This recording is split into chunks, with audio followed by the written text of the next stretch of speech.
दोस्तों मैंने बहुत सारे लोगों को देखा है जिनको गूगल एडसेंस का अप्रूवल मिल जाता है और ब्लॉग पे ट्रैफिक भी आता है, लेकिन उसके बाद भी वो कंप्लेन करते हैं कि राहुल भाई गूगल एडसेंस में हमारी अर्निंग नहीं हो रही है। ब्लॉग पर लाखों का ट्रैफिक आने के बाद भी दिन के $1-2 भी नहीं बनते हैं। इसके बहुत सारे कारण हैं, लेकिन उसमें सबसे ज़्यादा मेन फैक्टर होता है लो CTR का, जिसका मतलब होता है कि क्लिक थ्रू रेट अभी बहुत कम है। मतलब मैं आपको और डिटेल में समझाता हूँ। सपोज आपके ब्लॉग पे 10,000 लोग आए, 10,000 लोगों में से सिर्फ 2 या 3 लोगों ने ही एड्स पे क्लिक किया, तो ये लो CTR होता है। मतलब बहुत कम लोग आपके एड्स पे क्लिक कर रहे हैं। अगर क्लिक्स ही नहीं आएंगे तो आप पैसा कैसे कमाओगे?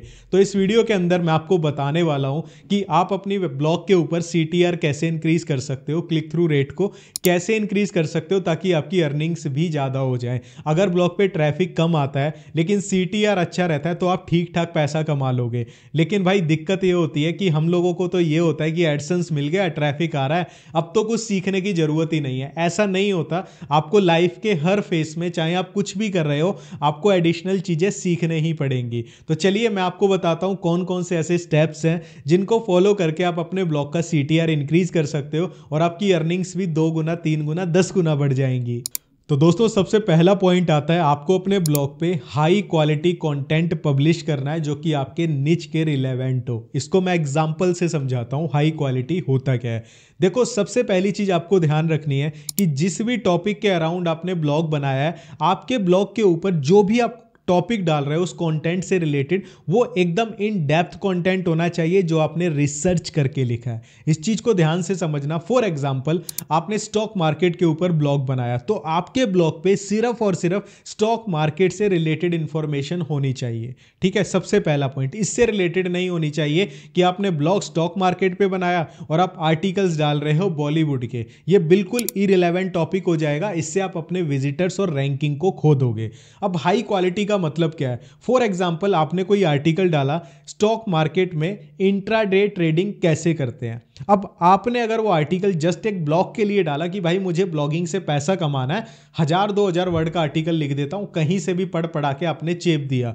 उस आर्टिकल में कोई भी एक स्टोरी नहीं थी, एक कोई स्टार्टिंग नहीं थी कि इस आर्टिकल में आपको ये चीजें स्टेप बाय स्टेप सीखने को मिल रही हैं। जस्ट आपने एक आर्टिकल लिखा, यहां से एक हेडिंग देख ली, वहां से एक देख ली, आपने एक 2000 वर्ड का आर्टिकल लिख दिया। वो यूजलेस है। आपका आर्टिकल रैंक भी कर गया लेकिन किसी को समझ ही नहीं आया इंट्राडे ट्रेडिंग करते कैसे हैं आपके आर्टिकल को पढ़ के, तो वो आपका आर्टिकल क्वालिटी आर्टिकल नहीं है। आपको आर्टिकल पूरा ऐसे लिखना है कि जब भी कोई उसको पढ़ेगा तो उसको एटलीस्ट नॉलेज हो जाए कि इंट्राडे ट्रेडिंग करते कैसे हैं। तो जिस भी टॉपिक पे आर्टिकल डालोगे अपने ब्लॉग निश से रिलेवेंट, वो आपका इन डेप्थ होना चाहिए, उसको पढ़ के नॉलेज मिले सामने वाले को। इससे फायदा क्या क्या होगा? सबसे पहला फायदा, जब आपके ब्लॉग पे कोई आएगा उसको अच्छा क्वालिटी आर्टिकल मिला तो उसके माइंड में हो जाएगा कि भाई मुझे इस टॉपिक से रिलेटेड ना वापस इसी ब्लॉग पे आना है, तो आपको रिटर्निंग विजिटर्स मिलेंगे। दूसरी चीज क्या फायदा होगा? इससे आपका बाउंस रेट कम हो जाएगा। बाउंस रेट मतलब कोई आपके ब्लॉग पे आया, कहीं से भी आया, तो वहां पे वो रुका, उसने अच्छा आर्टिकल मिला, अब वो उसको पूरा पढ़ रहा है, तो वो आपके पेज पर ज़्यादा टाइम स्पेंड करेगा, तो बाउंस रेट कम हो जाएगा। मतलब वो आपके ब्लॉग को आते ही बंद करके नहीं जाएगा। तो गूगल को इससे अच्छा मैसेज जाएगा कि कोई भी इस ब्लॉग पे आता है तो वो पेज पे ज़्यादा टाइम स्पेंड करता है, तो मुझे इसको रैंकिंग में डालना है ताकि, क्योंकि ये अच्छा कॉन्टेंट लिख रहा है। और बाउंस रेट ज़्यादा का मतलब क्या होता है? कोई आया, देखा आपने तो ऐसे ही लिखा हुआ, बंद करके चला गया, गूगल को सिग्नल गया भाई बाउंस रेट तो इसका ज़्यादा है, आते ही बंद करके चला गया, मुझे इसको रैंकिंग से हटाना पड़ेगा क्योंकि लोग इसको पसंद नहीं कर रहे। तो हाई क्वालिटी कंटेंट से क्या होगा? लोग ज्यादा देर तक रुकेंगे भी, और जब ज्यादा देर तक रुकेंगे तो उनको अच्छी एड्स भी शो होंगी और ज़्यादा पॉसिबिलिटी होगी कि वो एड्स के ऊपर क्लिक करें। इससे CTR 100% बढ़ता है अगर आपका कंटेंट क्वालिटी का होता है। ब्लॉगिंग के अंदर कंटेंट किंग होता है। विदाउट कंटेंट के आप पैसा कमा तो लोगे, बहुत सारे लोग कमा रहे हैं गलत चीज़ों से, लेकिन वो लाइफ टाइम तक नहीं कमा पाते। अगर आप चाहते हो कि आप labnol.org, जो अमित अग्रवाल जी की वेबसाइट है, वो आज तक उससे पैसा कमा रहे हैं कि लाइफ टाइम तक कमाऊं, shout me loud, life time तक पैसे कमा रहे हैं। तो अगर आप लाइफ टाइम वाला बिजनेस चाहते हो तो आपको लाइफ टाइम वाला अच्छा काम करना है। अगर शॉर्टकट्स वाला चाहते हो, भाई सोशल मीडिया से ले आए, कंटेंट क्वालिटी का नहीं है, तो वो आपको शॉर्ट टाइम तक पैसा देगा। चॉइस आपकी है। इसके बाद हमारा दूसरा पॉइंट आता है एड साइजेस। बहुत सारे लोगों को यही नहीं पता होता कौन से साइज की एड हमें अपने ब्लॉग पे लगानी चाहिए। एक सर्वे के अकॉर्डिंग, एक रिसर्च के अकॉर्डिंग कुछ ऐसे एड साइजेस हैं जिन पे बहुत ज़्यादा क्लिक्स होते हैं, मतलब लोग उन पे ज़्यादा क्लिक करना पसंद करते हैं। मैं आपको बता देता हूँ कौन कौन से साइजेस हैं, आपको अपनी स्क्रीन पर भी दिख जाएंगे। तो इसमें सबसे पहला है मीडियम रेक्टेंगल, जिसका साइज होता है 300x250। दूसरा है हाफ पेज, जिसका साइज होता है 300x600। तीसरा है लार्ज मोबाइल बैनर 320x100। चौथा है लार्ज रेक्टेंगल 336x280। पांचवा है लैडर बोर्ड 228x90। और ये जो सारी एड बैनर्स हैं ये वो हैं जो उस साइजेस की हैं जिन पे CTR बढ़ने की उम्मीद रहती है, ठीक है। और एक चीज़ मैं आपको बताना चाहूँगा, आप जब भी अपने ब्लॉग पे एड्स लगाते हो मेक श्योर एड इतनी छोटी ना हो कि किसी को दिखे ही ना। एड का साइज इतना हो एटलीस्ट व्यूअर्स को दिखे जब वो आपके वेब पेज पर विजिट करें। इसके बाद हमारा जो नेक्स्ट पॉइंट आता है जो आपके CTR को इंक्रीज कर सकता है वो है एड प्लेसमेंट। हम लोग बिल्कुल भी ध्यान नहीं देते हैं कि हमें एड्स को कहाँ पे प्लेस करना चाहिए। ये सबसे बेस्ट आपके लिए रहेगा अगर आप एड्स को प्लेस करना सीख गए। मैं आपको एग्जांपल से बताता हूँ एड प्लेसमेंट क्यों ज़रूरी होती है। आपने अगर सोचो, ठीक है, एक जगह पे बहुत सारे लोग आते हैं, ठीक है, तो वहाँ पे आपको कोई बैनर लगाना चाहिए, अपनी एडवर्टाइजमेंट लगानी चाहिए, या फिर वहाँ पे जहाँ पे बहुत कम लोग आते हैं, ठीक है, तो आप कहोगे वहाँ पे एडवर्टाइजमेंट लगानी चाहिए जहाँ पे लोग ज़्यादा आते हैं। और ये चीज़ आपने देखी भी होगी जब मैच होता है क्रिकेट का, और अगर इंडिया वर्सेस पाकिस्तान का हो तो बात ही क्या है, आप देखते होंगे बहुत कंपनीज़ के एडवर्टाइजमेंट वहाँ पे लगे होते हैं, स्टेडियम में लगे होते हैं, स्टेडियम की बाउंड्री पे लगे होते हैं, यहाँ तक कि कुछ कंपनियाँ तो क्रिकेटर्स की टी-शर्ट पे भी छपवा देती हैं अपने नाम। ये क्यों होता है? क्योंकि उनको पता है कि भाई स्टेडियम में इतने सारे लोग टीवी पे देख रहे हैं, मतलब करोड़ों लोगों तक उनकी एडवर्टाइजमेंट जा रही है, तो वो मेन फोकस करते हैं जहाँ पे सबसे ज़्यादा नज़र पड़े। ऐसे ही ब्लॉग पे क्या होता है, हमें एड्स को प्लेस करके देखना होता है। तो गूगल के अकॉर्डिंग अगर आप चाहते हो आपकी एड्स पे क्लिक्स हों, ठीक है, आपका CTR इंक्रीज हो, तो आपको एड्स को अपने कंटेंट के आसपास रखना चाहिए। देखो आपके ब्लॉग पे कोई क्यों आएगा? आर्टिकल पढ़ने आएगा, सही बात है ना। तो आर्टिकल के आसपास रखना चाहिए ताकि आपके एड्स पे क्लिक करने की संभावना बढ़ जाए।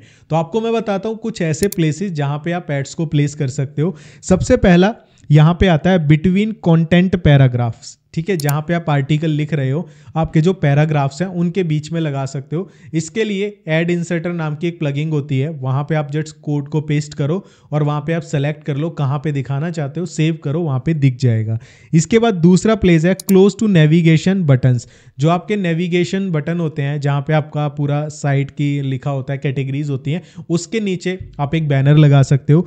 उसके बाद नेक्स्ट है बिफोर और after image content. Image content मतलब जहां भी आर्टिकल में आपकी इमेज दिख रही है उससे पहले या उसके बाद में आप ऐड लगा सकते हो। इसके बाद है अबव द नेविगेशन मेन्यू, जो आपका नेविगेशन मेन्यू है उसके ऊपर लगा सकते हो, ठीक है। उसके अलावा आप एनालाइज करो अदर वेबसाइट जो आपके कॉम्पिटिटर हैं उन्होंने कहाँ कहाँ एड्स लगाई हुई हैं, आप उनको फॉलो कर सकते हो। जैसे कि labnol.org को जब आप विजिट करोगे तो वहाँ पे आपको इतनी ज़्यादा एड्स हर जगह नहीं दिखेंगी, वहाँ पे एक पर्टिकुलर जगह पे आपको एड्स दिखाई देंगी। तो आप उनको ट्राई कर सकते हो कि उन्होंने कौन सा एड फॉर्मेट यूज़ किया है, ठीक है, कहाँ कहाँ पे वो एड्स लगा रहे हैं। एड इंजेक्टर प्लगिंग के थ्रू आप ये सारी चीज़ें कर सकते हो। जस्ट कोड पेस्ट करना है और नीचे मैंने आपको बता ही दिया पोजीशंस दी होती हैं कहाँ पे दिखाना चाहते हो, ठीक है। तो आपको करना क्या है, अपने ब्लॉग के अकॉर्डिंग ना एड्स को चेंज कर करके देखना है। सपोज आपने पहले टाइटल के नीचे लगा दी, ठीक है, एक बिल्कुल लास्ट में लगा दी, एक बीच में लगा दी आर्टिकल के, ठीक है, बाकी कहीं मत लगाओ, कोई दिक्कत नहीं है। तो आप देखो कि भाई कौन सी एड पे सबसे ज़्यादा क्लिक आए, ठीक है, जिस पे आ रहे हैं उसका फिक्स कर दो भाई ये यहीं लगी रहेगी। उसके अलावा दूसरी की पोजीशंस चेंज करके देखो। तो आपको अपने ब्लॉग पे एक्सपेरिमेंट्स करने हैं। ये हमारे पास एडसेंस में ऑप्शन भी आता है एक्सपेरिमेंट्स का, तो वो आपको कर करके देखने हैं। जो एक्सपेरिमेंट आपके लिए परफेक्ट बैठता है वहां पे आपको वो एड्स को फिक्स कर देना है। बाकी फॉर्मेट्स के साथ भी ट्राई करो कि एक हमने एड फॉर्मेट स्क्वायर वाला लिया, एक ये वाला लिया, तो किस पे ज़्यादा क्लिक आए मुझे, वो चीज़ें आप जब नोटिस करोगे ना ऑटोमेटिकली आपकी एक दिन बेस्ट एड प्लेसमेंट हो जाएगी जहां से आपका रेवेन्यू 100% इंक्रीज होगा। ऐसे ही नहीं है कि भाई एडसेंस मिल गई जहां मर्जी लगा दी और अर्निंग होती रहेगी, ऐसा डिपेंडेंट नहीं होना। ऑटो एड्स भी आप बंद कर सकते हो, फिक्स जगह पे लगा के देखो और रिजल्ट देखना कि इंक्रीज हुआ या डिक्रीज हुआ, फिर उसमें चेंजेस करना, जहां पे बेटर रिजल्ट मिले वहीं पे अपने एक्सपेरिमेंट को रोक देना। इसके बाद हमारा फोर्थ पॉइंट आता है increase organic traffic. Organic traffic अगर आप लेकर आते हो गूगल की मदद से तो इससे भी CTR इंक्रीज होता है, साथ में अर्निंग भी बूस्ट होती है। है। मैं आपको एग्जांपल देता हूँ। सपोज करो आपने एक अच्छे से टॉपिक के ऊपर ब्लॉग बनाया, जैसे कि स्टॉक मार्केट हो गया। अब अगर आपके पास कोई इंसान सर्च करके आ रहा है हाउ टू, ठीक है, ओपन डीमैट अकाउंट, उसने सर्च किया तो उसकी सर्च हिस्ट्री में क्या आ गया कि डीमैट अकाउंट कैसे खोलते हैं, आपका ब्लॉग वहाँ पे देखा, आपके ब्लॉग पे आ गया। तो अब मोस्ट प्रोबेबली जो उसको एड्स शो होंगी ना, वो उसकी सर्च से रिलेटेड होंगी। गूगल सर्च पे काम करता है कि भाई जो यूज़र सर्च कर रहा है मैं उसको उसी से रिलेटेड एड्स दिखाऊं, तो उसको उससे रिलेटेड एड्स दिखेंगी तो ऑटोमेटिकली वहाँ पे क्या होगा, वो संभावना बढ़ जाएगी कि किसी ऐड पे क्लिक करके अपना डीमैट अकाउंट ओपन कर ले। समझ रहे हो? अगर आप डायरेक्ट ट्रैफिक भेजते हो, ठीक है, तो उसमें क्या पता गूगल को कि भाई इसकी सर्च हिस्ट्री क्या है, वो पता नहीं क्या क्या सर्च कर रहा था, डायरेक्टली आपका ब्लॉग कहीं पे दिखा आ गया, तो उसको इरिलेवेंट एड शो होंगी। समझ रहे हो? एक है बंदा कुछ सर्च करके गूगल पे आ रहा है तो गूगल को पता है भाई ये देखना चाहता है, मैं इसको इससे रिलेटेड ये एड्स दिखाऊंगा।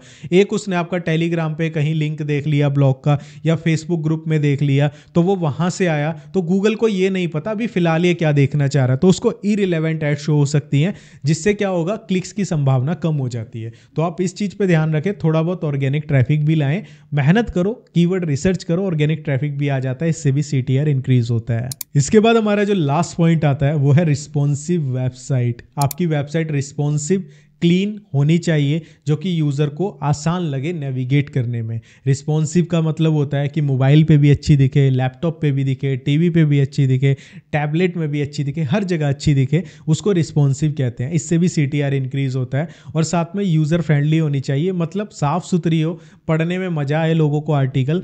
तो भाई वो चीज़ आपको ध्यान रखनी है, कैसे वेबसाइट बनाते हैं, कैसे ब्लॉग बनाते हैं। भाई ने पूरा कोर्स बनाया हुआ है, लिंक आपको डिस्क्रिप्शन में मिल जाएंगे, आप चेकआउट कर सकते हो। तो भाई अगर इन 5 स्टेप्स को आप फॉलो करते हो तो आपका सीटीआर बढ़ेगा, एडसेंस में अर्निंग्स बढ़ेंगी, करके देख लेना, आपको थोड़ा बहुत रिलीफ एकदम से लग जाएगा। अगर कोई डाउट है ब्लॉगिंग से रिलेटेड या फिर यूट्यूब से रिलेटेड, कमेंट करके पूछ सकते हो, जल्दी आपके लिए वीडियो बना दूंगा। अगर वीडियो ना बनाने की हुई तो आपको कमेंट में ही आंसर कर दूंगा। तो चलिए मिलता हूँ आपसे नेक्स्ट वीडियो में, तब तक के लिए मेहनत करते रहो, कुछ ना कुछ सीखते रहो, लाइफ में सक्सेस जरूर मिलेगी, बस हार मत मानना। Bye bye.